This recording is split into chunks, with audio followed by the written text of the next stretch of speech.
Labdien! Bayer agronome Agnese Bulka. Teicienam, kad Latvijā parasti intensīvā lauksaimniecība sākas pēc lieldienām, laikam arī šogad būs taisnība. Palika silti, un šādi laikapstākļi, siltums un mitrums, protams, patīk arī augiem. Tūlīt sāksies intensīva augu augšana un attīstība, un šādi laikapstākļi patīk arī slimībām. Man ir jautājums lauksaimniekiem, kuri kopj savus augus un rūpējas par to veselību.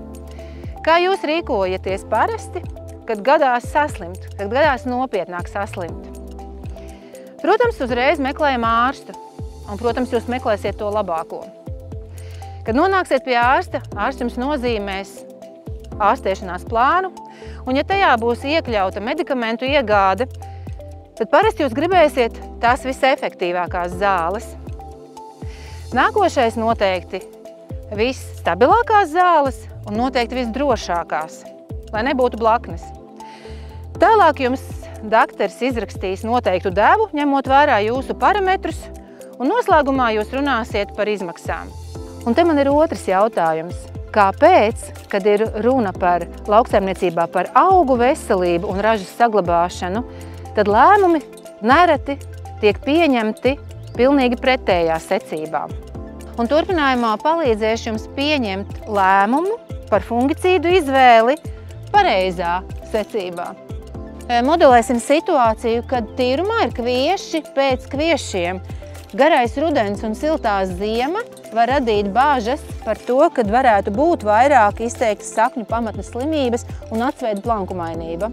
Savukārt izmantotais augsnes apstrādes veids varētu noteikt, vai kviešu lapu dzeltenplankumainība jeb DTR būs ļoti izplatīta, kā arī jau šobrīd mēs varam redzēt, uz lapām ir vecā septorioze no pērnā gada.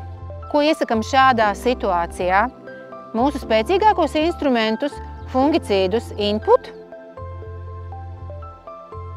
vai Delaro Forte.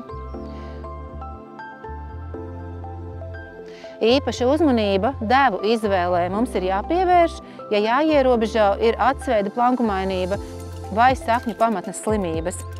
Tad Input nevajadzētu lietot mazākā 0,8 litru uz hektāra vai Delaro Forte ne mazāk kā 1,3 litri uz hektāra. Palika vēl siltāk, reku mitrums arī nāk, tūliņ attīstīsies miltrasa. Otrā situācija, kad mums ir kvieši pēc labajiem priekšaugiem. Iepšu lauksaimnieks ir ievērojis ļoti labi augu seku. Noteikti varam sagaidīt vairāk miltrasu tām šķirnēm, kuras uz to ir ieņēmīgākas.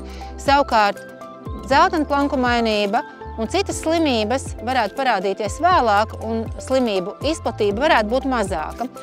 Un šajā gadījumā mums ir vēl vairāk fungicīdi ieroči, ko izmantot. Un šeit mēs varam piedāvāt sekojošus risinājumus.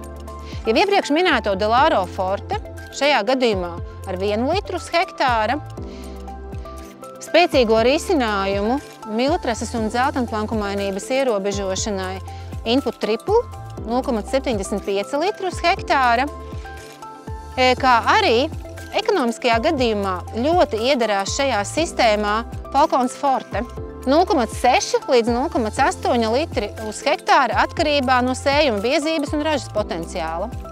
Un daudzi lauksaimnieki man arī vēl jautā vēl vienu risinājumu T1 apstrādē, fungicīdu, kurš saturētu strobilurīnu darbīgo vielu, lai varētu menedžēt pavasarī stresa apstākļus augos.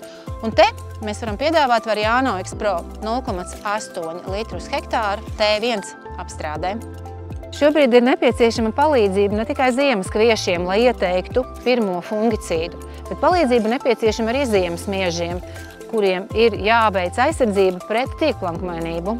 Ļoti augstus efektivitātes rādītājus miežos uzrādās Skreiks Pro, Delaro Forte un Variano X-Pro. Un strateģiski pareizi būtu lietot vienu devu dalīti, tātad tagad pirmo pusīti un otru pusi, kad mieži sasniegs karoglapas attīstības stadiju. Ārstam vislielākais gandarījums ir, ja viņa ieteiktais ārstēšanās plāns ir veiksmīgs un pacients izveseļojas.